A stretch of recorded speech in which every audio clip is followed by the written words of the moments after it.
નમસ્કાર, હું છું હિના અને આપ જોઈ રહ્યા છો ઇન્ડિયા ન્યૂઝ ગુજરાતનું ખાસ બુલેટિન આપણું સુરત. સમાચારોની શરૂઆત કરતા પહેલા એક નજર કરીશું આજની હેડલાઇન્સ પર. બિહારની ચૂંટણીને લઈ સુરતના રાજકારણમાં ગરમાવો. સભામાં વર્ચ્યુઅલી જોડાઈ પાટીલનો પીકેના પલાયન મુદ્દા પર પલટવાર. બિહારીઓના સ્થળાંતરને પહેલાના જંગલ રાજનું પરિણામ ગણાવ્યું. ખેડૂતોના દેવા માફ કરવા ભાજપના ધારાસભ્યએ સીએમને લખ્યો પત્ર. કુમાર કાનાણીએ કહ્યું, બિનજરૂરી પ્રોજેક્ટના કામો અને સરકારી ખર્ચાઓ બંધ કરી ખેડૂતને દેવા મુક્ત કરી શકાય.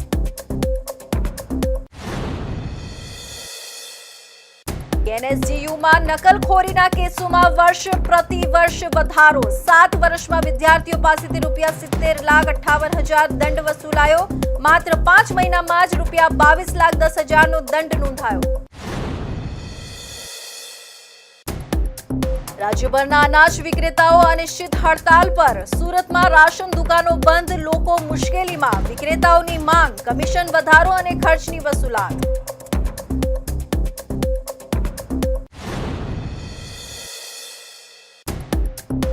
અને વીવિંગ ઉદ્યોગ ફરી અસામાજિક તત્વોની હેરાનગતિનો ભોગ. ઉડિયા ભાષામાં મર્ડરની ધમકીઓથી કારીગરોમાં ભય. યુનિટો બંધ કરાવવા દબાણ. વીવર્સ એસોસિએશન દ્વારા પોલીસ અને ગૃહમંત્રીને રજૂઆત.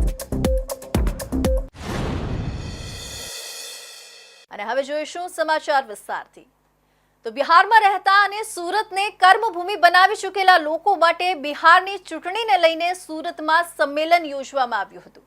નાયબ મુખ્યમંત્રી હર્ષ સંઘવી, પૂર્વ મંત્રી મુકેશ પટેલ તેમજ મોટી સંખ્યામાં લોકો કાર્યક્રમમાં ઉપસ્થિત રહ્યા હતા. સુરતમાં વસતા બિહારના લોકો પોતાના સંબંધીઓને મત આપવાની અપીલ કરે તેવા હેતુથી આ કાર્યક્રમ યોજવામાં આવ્યો હતો. કેન્દ્રીય મંત્રી CR પાટીલે વર્ચ્યુઅલી લોકોને સંબોધન કર્યું. સુરત અને ગુજરાતમાં થયેલા વિકાસ કાર્યોની વાત બિહાર સુધી પહોંચે તેવા હેતુથી આ કાર્યક્રમનું આયોજન કરવામાં આવ્યું હતું. બિહાર વિધાનસભા ચૂંટણીની તારીખો નજીક આવી રહી છે, ત્યારે માત્ર બિહારમાં જ નહીં પરંતુ સુરતમાં પણ રાજકીય ગરમાવો જોવા મળી રહ્યો છે.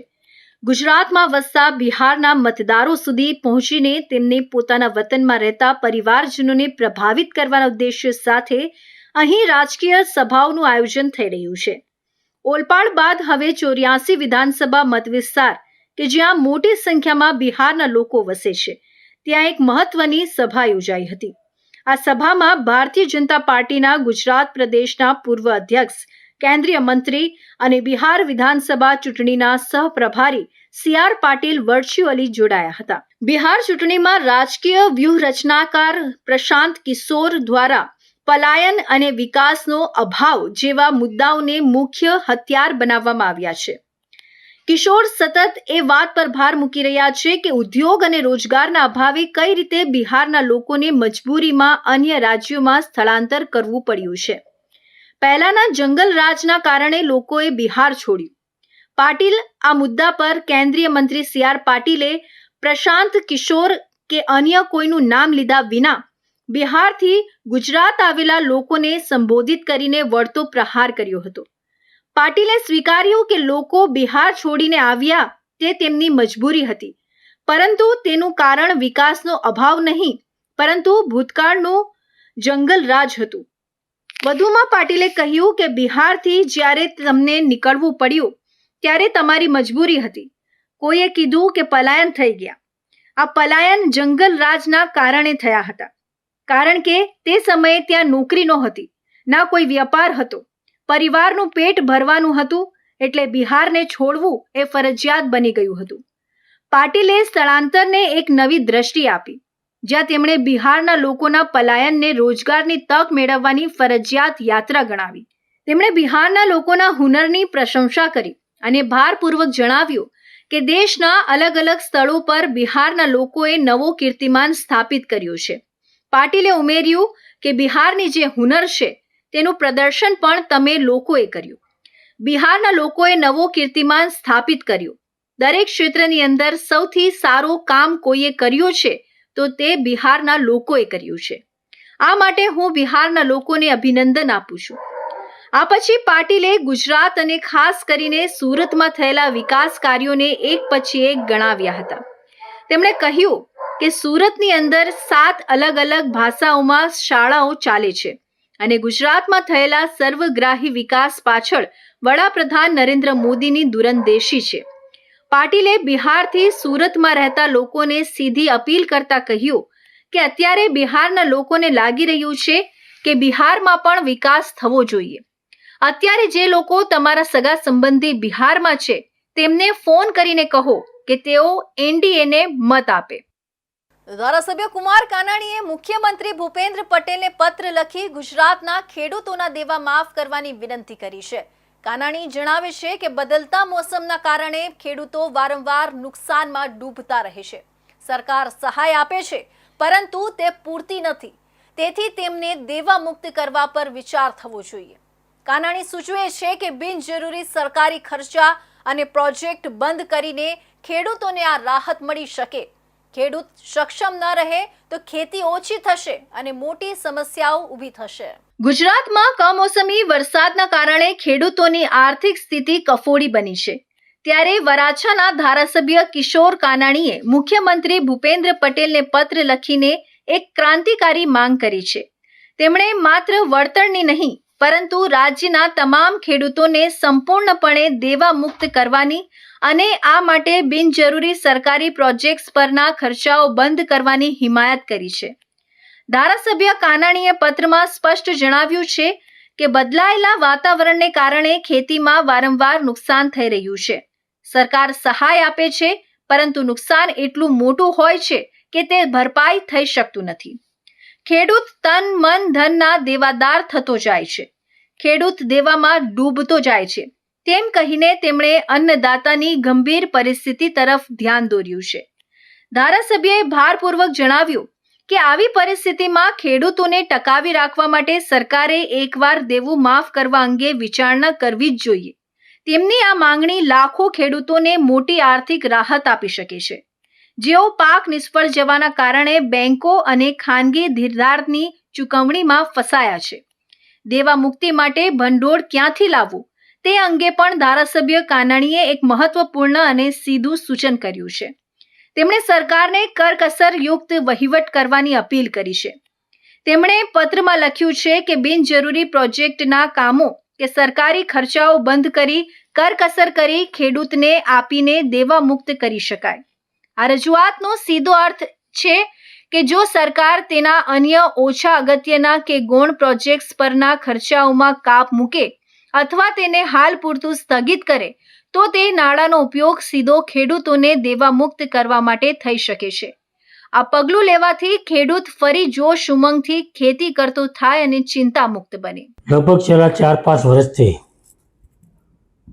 જે રીતે કમોસમી વરસાદ થયો છે, અતિવૃષ્ટિ થઈ રહી છે, વાવાઝોડાઓ આવી રહ્યા છે, એના કારણે ખેડૂત ધીમે ધીમે દેવાદાર થતો જાય છે. ખૂબ મોટી નુકસાની ખેડૂત કરી રહ્યો છે.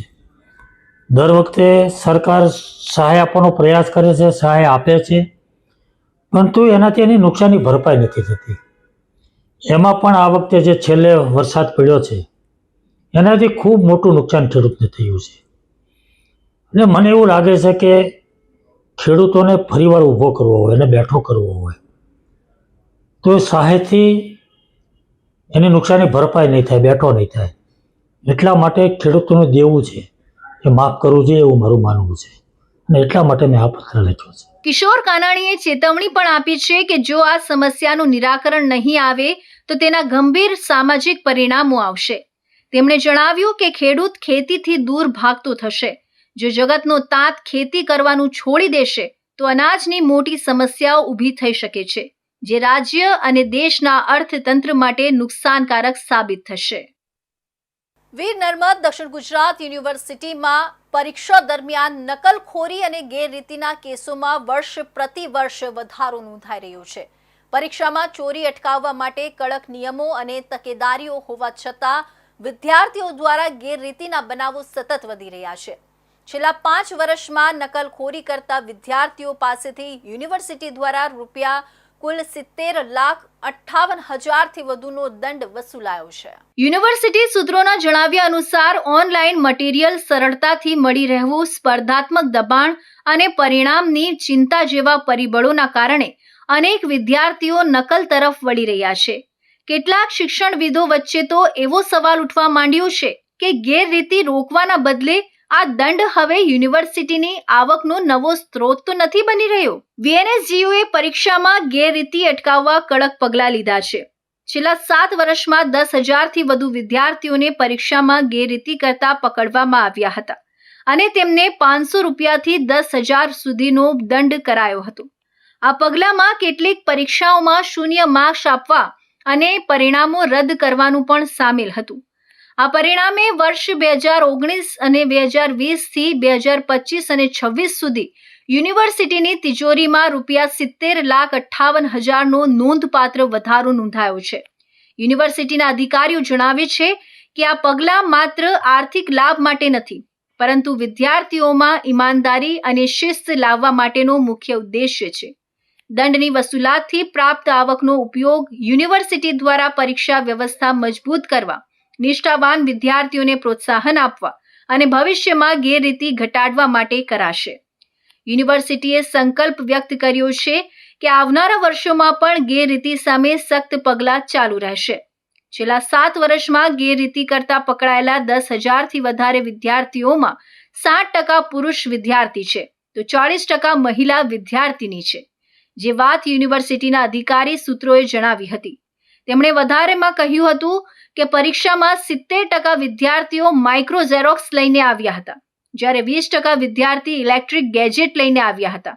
ઉપરાંત 6% વિદ્યાર્થીઓ હાથથી લખેલી કાપલી, હોલ ટિકિટ પાછળ કે પછી પાટિયા પાછળ લખાણ લખી આવ્યા હતા. તેમજ 4% વિદ્યાર્થી હાથ પગ પર લખાણ લખીને આવ્યા હતા. આપણી વીર નર્મદ દક્ષિણ ગુજરાત યુનિવર્સિટીમાં છેલ્લા 5 વર્ષમાં 25 લાખ કરતાં વધારે વિદ્યાર્થીઓએ પરીક્ષા આપી છે. એની અંદર સ્કોડ, ખંડ સુપરવાઇઝર એવા અલગ અલગ વ્યક્તિઓ દ્વારા પરીક્ષાની અંદર ગેરરીતિ કરતા એમને અને CCTVની માધ્યમથી પકડવામાં આવતા હોય છે. એની અમારી ફેક્ટ અને અલગ અલગ સમિતિઓમાં એને રૂબરૂ સાંભળીને એને ABCD પ્રકારની એને શિક્ષા કરવામાં આવતી હોય છે. આની અંદર પહેલાં 500થી 2,000 રૂપિયાનો એને આર્થિક દંડ હતો, પણ Gujarat public university common act આવવાથી એની અંદર લઘુત્તમ 2,000થી 10,000 રૂપિયા સુધીનો આર્થિક દંડ કરવામાં આવ્યો છે. અંદાજે 2025ના એપ્રિલથી સપ્ટેમ્બર વચ્ચેના માત્ર 5 મહિનામાં જ ₹22,10,000 રૂપિયાનો દંડ વસૂલાયો છે, જે અત્યાર સુધીની સર્વોચ્ચ રકમ ગણાય છે. શૈક્ષણિક વર્તુળોમાં માન્યતા છે કે દંડનો ડર વિદ્યાર્થીઓમાં શિસ્ત લાવશે, પરંતુ આંકડા એ માન્યતાને ખોટી સાબિત કરી રહ્યા છે. વર્ષ દર વર્ષે વધતી રકમ એ દર્શાવે છે કે ગેરરીતિ રોકવા માટેની વ્યવસ્થા પૂરતી અસરકારક સાબિત થઈ નથી. રાજ્યભરના સરકારી અનાજ વિક્રેતાઓએ પોતાની માંગણીઓને લઈને અનિશ્ચિત મુદ્દતની હડતાલ શરૂ કરી છે. હડતાલને કારણે સુરત સહિત રાજ્યના અનેક વિસ્તારોમાં રાશન દુકાનો બંધ રહી છે. લાભાર્થીઓને અનાજ માટે હાલાકીનો સામનો કરવો પડી રહ્યો છે. વિક્રેતાઓનું કહેવું છે કે સરકાર તેમની કમિશન અને પરિવહન ખર્ચની માંગ પર ધ્યાન આપતી નથી. સરકાર તરફથી ચર્ચાની સંભાવના વ્યક્ત થઈ રહી છે. રાજ્યભરના સરકારી અનાજના વિક્રેતાઓએ પોતાની પડકારજનક માંગણીઓને લઈને આજેથી અનિશ્ચિત મુદ્દતની હડતાલ શરૂ કરી છે. હડતાલને કારણે સુરત શહેર સહિત રાજ્યના વિવિધ જિલ્લાઓમાં સ્થિત સરકારી અનાજની દુકાનો બંધ રહી હતી, જેના કારણે ગરીબ અને મધ્યમ વર્ગના લાભાર્થીઓને ખોરાકના ધાન્ય માટે હાલાકીનો સામનો કરવો પડી રહ્યો છે. સરકારી અનાજ વિક્રેતાઓનું કહેવું છે કે સરકાર દ્વારા લાંબા સમયથી તેમની વિતરણ પ્રણાલી સાથે સંબંધિત સમસ્યાઓ, કમિશન વધારાની માંગ, પરિવહન ખર્ચની વસૂલાત અને ડિજિટલ વિતરણ વ્યવસ્થામાં આવેલી તકનીકી તકલીફો દૂર કરવામાં આવી નથી. વિક્રેતાઓએ જણાવ્યું કે અનેકવાર રજૂઆત કર્યા છતાં સરકાર તરફથી કોઈ સંતોષકારક પ્રતિસાદ મળ્યો નથી, જેના કારણે આંદોલનનો માર્ગ અપનાવવો પડ્યો છે. સુરત શહેરના તમામ વિસ્તારોમાં આજે સરકારી અનાજની દુકાનો બંધ જોવા મળી હતી. સામાન્ય રીતે દર મહિને આ સમયગાળા દરમિયાન લાભાર્થીઓને અનાજનું વિતરણ થતું હોય છે, પરંતુ હડતાલને કારણે તેઓ ખાલી હાથે પરત ફરવા મજબૂર બન્યા છે.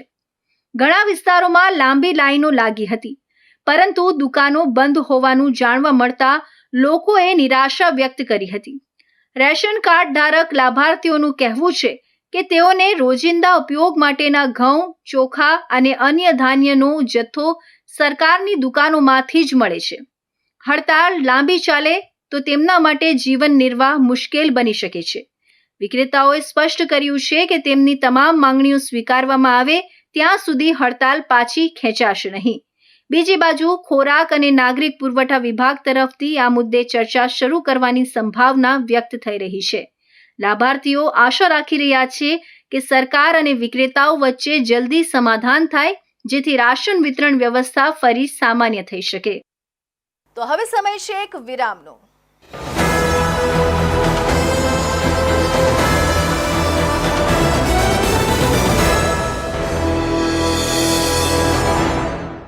મુદ્દાઓ છે દેશના,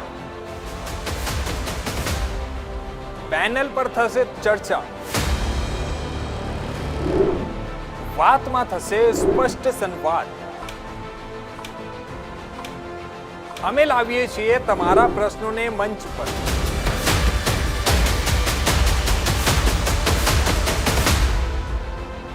કેમ કે સમસ્યા તમારી, લડત અમારી. જુઓ મારી સાથે ફક્ત इंडिया न्यूज गुजरात पर.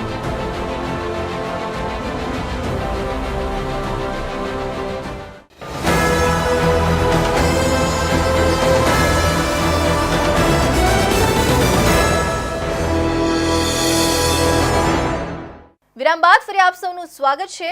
સુરતના વીવિંગ ઉદ્યોગને ફરી એકવાર અસામાજિક તત્વોની નજર લાગી છે. દિવાળી વેકેશન પૂરું થતાં જ ઉદ્યોગ પર દબાણ લાવવાના અને યુનિટો બંધ કરાવવાના પ્રયાસો શરૂ થઈ ગયા છે. સોશિયલ મીડિયા પર ધમકીભર્યા પોસ્ટરો વાયરલ થતાં કારીગરોમાં ભયનું વાતાવરણ સર્જાયું છે. સૌથી વધુ ઓરિસ્સાના કારીગરો જ્યાં કામ કરે છે ત્યાં ઓડિયા ભાષામાં મર્ડરની ધમકીઓ આપવામાં આવી રહી છે. સુરત સાયણ ઓલપાડ રોડની અનેક યુનિટોમાં અસામાજિક તત્વોના બાનમાં છે, જેના દ્રશ્યો સીસીટીવી ફૂટેજમાં કેદ થયા છે. સુરત શહેર અને જિલ્લાના વિવર્સ ફરી એક વખત દહેશતમાં આવી ગયા છે. દર વર્ષની જેમ આ વર્ષે પણ દિવાળી વેકેશન પૂરું થતાં જ વીવિંગ ઉદ્યોગ પર અસામાજિક તત્વોની નજર પડી છે, જેના કારણે અનેક યુનિટોને બળજબરીથી બંધ કરાવવાનો પ્રયાસ કરવામાં આવી રહ્યું છે. આ અસામાજિક તત્વો પોતાનું વર્ચસ્વ અને ધાક જમાવવા માટે સોશિયલ મીડિયા પર ધમકીભર્યા પોસ્ટરો વાયરલ કરી રહ્યા છે. સૌથી ગંભીર બાબત એ છે કે જ્યાં સૌથી વધુ ઓરિસ્સાના કારીગરો કામ કરે છે, આ વિસ્તારોમાં ઓડિયા ભાષામાં મર્ડરની ધમકીઓ આપવામાં આવી રહી છે. હાલમાં સુરત સાયણ ઓલપાડ રોડ પર આવેલી રાધે ઇન્ડસ્ટ્રીઝ, ભૂમિ ઇન્ડસ્ટ્રીઝ તેમજ એસએલ ઇન્ડસ્ટ્રીઝ સહિત 25 થી 30 જેટલી યુનિટોને આ અસામાજિક તત્વોએ બાનમાં લીધી છે. આ તત્વોએ યુનિટોની બહાર પહોંચીને કામકાજ બંધ કરાવવા માટે સીધું દબાણ કર્યું હતું. યુનિટની બહાર કેટલા અસામાજિક તત્વો પહોંચી જાય છે અને યુનિટ બંધ કરાવવા માટે દબાણ કરે છે, તે તમામ દ્રશ્યો સીસીટીવી ફૂટેજમાં સ્પષ્ટપણે કેદ થયા છે. સુરત વીવર્સ એસોસિએશનના અગ્રણી વિજય માંગુકિયાએ જણાવ્યું હતું કે દિવાળીનું વેકેશન પૂરું થતાં જ અસામાજિક તત્વો અને લુખ્ખાઓ સક્રિય થઈ જતા હોય છે અને ઉદ્યોગને બાનમાં લેવાનો પ્રયાસ કરે છે. તેમણે વધુમાં ઉમેર્યું કે આ તત્વો ઓડિયા ભાષામાં સોશિયલ મીડિયા થકી ધમકી આપી રહ્યા છે, જેથી કામદારો ડરના કારણે નોકરી પર ન આવે. ધમકીઓમાં માત્ર હાથ પગ ભાંગી દેવાની જ નહીં, પરંતુ મર્ડર કરી દેવાની પણ ધમકી આપવામાં આવી રહી છે. વધુમાં તેઓએ જણાવ્યું હતું કે પોસ્ટર વિવિધ જગ્યાએ લગાડવામાં આવી રહ્યા છે અને ત્યારબાદ યુનિટો પર જઈને કામ કરવાથી રોકી પણ રહ્યા છે. વંદે માતરમ. સુરતના વિવિંગ ઉદ્યોગને છેલ્લા ઘણા વર્ષોથી દિવાળીનું વેકેશન પૂરું થાય અને તરત જ અસામાજિક તત્વો લુખ્ખાઓ સક્રિય થતા હોય છે. સુરતના વિવિંગ ઉદ્યોગને બાનમાં લેવાનું કામ જે લુખ્ખાઓ કરે છે, એ લુખ્ખાઓને કાયમી માટે આ પ્રશ્ન હલ કરવા માટે અમે પોલીસ તંત્ર પાસે મદદ માંગી છે અને આવતીકાલે હર્ષભાઈ સંઘવી જે રાજ્યના ગૃહમંત્રી છે, સાથે સાથે રાજ્યના ઉપમુખ્યમંત્રી છે, ત્યારે એમને પણ અમે આવતીકાલે રજૂઆત કરવાના છીએ કે સાહેબ આ દર વર્ષે જે લુખ્ખાઓ આખી ઇન્ડસ્ટ્રીને બાનમાં લે છે, જે લુખ્ખાઓ જે કામદારોને કામ કરવું છે ને રોકવાનો પ્રયાસ કરે છે. વીવિંગ ઉદ્યોગ પર પડી રહેલી આ સીધી અસરને ધ્યાનમાં રાખીને સુરત વીવર્સ એસોસિએશન દ્વારા કાયમી ઉકેલ લાવવા માટે પોલીસ તંત્ર પાસે માંગણી કરવામાં આવી છે. એસોસિએશન તમામ સીસીટીવી ફૂટેજ પુરાવા તરીકે પોલીસને આપવા જઈ રહ્યું છે. આ ઉપરાંત આ સમગ્ર મામલે ગુજરાતના નાયબ મુખ્યમંત્રી અને ગૃહ રાજ્યમંત્રી હર્ષ સંઘવીને પણ રજૂઆત કરવામાં આવશે, જેથી આ સમસ્યાનું કાયમી નિરાકરણ લાવી શકાય અને કામદારો ભયમુક્ત વાતાવરણમાં કામ કરી શકે. સુરતના અડાજણ વિસ્તારમાં ડોક્ટરના બંધ બંગલામાં થયેલી ઘરફોડ ચોરી કોઈ સામાન્ય ઘટના ન હતી, પરંતુ એક હાઈટેક સીસીટીવી એલર્ટ અને આયોજનબદ્ધ ગુનાહિત પ્લાનિંગનું સંયોજન હતું. ચોરીનો પ્લાન 6 લોકોએ બનાવ્યો હતો, પરંતુ એલર્ટ મળતા જ પોલીસ અને સંબંધીઓ સમયસર પહોંચી ગયા હતા. ક્લાઇમેક્સમાં ચોર પોલીસની નજર સામે જ ધક્કો મારીને ભાગી છૂટ્યા હતા. જોકે સુરત ક્રાઇમ બ્રાન્ચે આખરે આ 6 મેન ગેંગના 3 મુખ્ય આરોપીઓને ઝડપી પાડી ચોરીના આખા ષડયંત્રનો પર્દાફાશ કર્યો છે. આ ઘટના ડોક્ટર રાજેશ ત્રિવેદીના અડાજણ સ્થિત રણછોડ પાર્ક બંગલા નંબર 2 માં બની હતી. ડોક્ટર પરિવાર સાથે દિવાળી વેકેશન માણવા રાજસ્થાન ગયા હતા. લગભગ 4:15 વાગ્યાની આસપાસ જ્યારે ચોર ઘરમાં ઘૂસ્યા ત્યારે ડોક્ટર ત્રિવેદી રાજસ્થાનમાં હતા. તેમના મોબાઈલમાં તરત જ ઘરની અંદરના કેમેરાનું નોટિફિકેશન એટલે સીસીટીવી એલાર્મ વાગ્યું. ડોક્ટરે એક પણ સેકન્ડ બગાડ્યા વિના મોબાઈલમાં ચેક કર્યું તો ઘરમાં 2 અજાણ્યા વ્યક્તિઓની હાજરી દેખાઈ. આ દ્રશ્ય જોતા જ ડોક્ટરે તુરંત તેમના પાડોશીઓ, સંબંધી મિત્રો અને તાત્કાલિક પોલીસ કંટ્રોલ રૂમમાં કોલ કરીને એલર્ટ કર્યા હતા. ડોક્ટરનો કોલ મળતા જ પાડોશીઓ, સંબંધીઓ અને થોડી વારમાં જ પોલીસની પીસીઆર વાન સાયરન વગાડતી તેમના ઘરે ધસી ગઈ હતી, જેના કારણે ચોરોને તેમનો પ્લાન અધૂરો છોડવો પડ્યો હતો. જો કે તે સમય સુધીમાં ચોરોએ રોકડા રૂપિયા 3000ની ચોરી કરી હતી. જ્યારે સંબંધીઓ અને પોલીસ બંગલા પાસે પહોંચી ત્યારે ચોરોએ ભાગવાનો પ્રયાસ કર્યો હતો. આ સમયે એક ચોર ડોક્ટરના શાળાની સામે આવી ગયો. પોલીસ અને સંબંધીઓની હાજરી છતાં બંગલામાં ઘૂસેલા 2 તસ્કરોએ ડોક્ટરના શાળાને ધક્કો મારીને ફિલ્મી સ્ટાઇલમાં ત્યાંથી ભાગી છૂટ્યા હતા. પોલીસની પીસીઆર વાન પણ તેમને પકડી શકી નહોતી. ચોરોની આ હિંમત અને ભાગી છૂટવાની રીત આખા વિસ્તારમાં ચર્ચાનો વિષય બની હતી. ચોર ફિલ્મી ઢબે ભાગી ગયા હોવા છતાં સુરત ક્રાઇમ બ્રાન્ચે ટેકનિકલ સર્વેલન્સ અને બાતમીના આધારે આ ગુનામાં સંડોવાયેલા મુખ્ય 3 આરોપીઓને અમરોલી પાલનપુર ઉગત કેનાલ રોડ પરથી ઝડપી પાડ્યા. ઝડપાયેલા આરોપીઓમાં ભૂપેન્દ્ર પ્રેમસિંહ સાર્કી, રોશન હરેશભાઈ સાર્કી અને સૌરભ રમેશભાઈ કનોજિયા છે. પૂછપરછમાં પકડાયેલા આરોપીઓએ કબૂલ્યું કે આ ચોરીનો પ્લાન કુલ 6 લોકોએ મળીને બનાવ્યો હતો. 2 નેપાળી સહ આરોપીઓ ડોક્ટરના બંધ બંગલામાં ચોરી કરવા પ્રવેશ્યા હતા. ઝડપાયેલા 3 આરોપીઓ બંગલાની બહાર રોડ પર નજર રાખવા વોચ કરતા હતા. ચોરી કરીને ભાગેલા શખ્સો પાસેથી પોલીસે 40,000 રૂપિયાની કિંમતના 3 મોબાઈલ ફોન કબજે કર્યા છે. આ રીતે ડોક્ટરના સીસીટીવી એલર્ટથી શરૂ થયેલી અને ફિલ્મી સ્ટાઇલમાં ભાગી છૂટવા સુધી પહોંચેલી ઘટનાનો ભેદ આખરે ક્રાઇમ બ્રાન્ચે ઉકેલી કાઢ્યો છે અને ફરાર અન્ય 3 નેપાળી સહ આરોપીઓને પકડવા માટે તપાસ ચાલુ છે. સુરત શહેરની પૂણા પોલીસે સરદાર માર્કેટ નજીક આવેલી એક લોજમાં ગેરકાયદેસર રીતે પોષ ડોડાના પાવડરનું વેચાણ કરતા લોજ સંચાલકને ઝડપી પાડ્યો છે. આરોપી ટ્રક ડ્રાઈવરો અને શ્રમિકોને પાણીમાં ભેળવીને આ માદક પદાર્થ વેચતો હતો અને એક ગ્લાસના 200 રૂપિયા વસૂલતો હતો. પોલીસે આરોપીની ધરપકડ કરીને કુલ રૂપિયા 28,280 કબજે કર્યા છે, જ્યારે જથ્થો આપનાર શખ્સને વોન્ટેડ જાહેર કરાયો છે. પૂણા પોલીસ સ્ટેશનના સર્વેલન્સ સ્ટાફના પોલીસ સબ ઇન્સ્પેક્ટર ડીકે બુરાણા અને તેમની ટીમને ચોક્કસ બાતમી મળી હતી કે સરદાર માર્કેટની બાજુમાં આવેલા સરદાર પેલેસ બિલ્ડિંગ નંબર S/2 ના 3જા માળે આવેલી લોજનો સંચાલક ખેરામ ખુમારામ બેનીવાલ ગેરકાયદેસર રીતે માદક પદાર્થનું વેચાણ કરે છે. બાતમીના આધારે પોલીસે તાત્કાલિક રેડ કરી હતી.